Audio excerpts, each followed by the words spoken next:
Friends, এই Kapil Sibal supreme কোর্টে গিয়ে বলেছে যে এই আরজিকর কাণ্ডে সুপ্রিম কোর্টে যে হেয়ারিং ছিল সেখানে লাইভ স্ট্রিমিং বন্ধ রাখতে বলেছিল।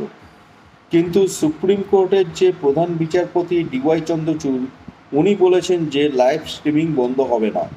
মানে এই কপিল সিব্বলের কথাকে এই সুপ্রিম কোর্ট কোনো পাত্তাই দিল না। ঠিক আছে, এই লাইভ স্ট্রিমিং কেন বন্ধ রাখতে বলেছিল?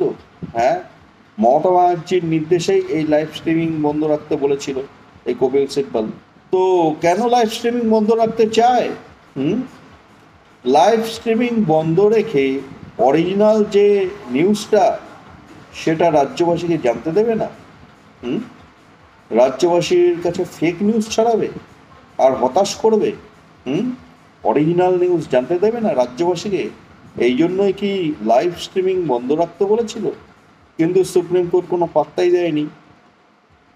যাই হোক, লাইভ স্ট্রিমিং চলেছে আর আমরা সবাই সব কিছু জানতে পেরেছি। সুতরাং এই তৃণমূল যে ফেক নিউজ ছড়াবে ঠিক করেছিল সেটা ছড়ানোর চেষ্টা করছে, কিন্তু এগুলো আর পাত্তা পাচ্ছে না।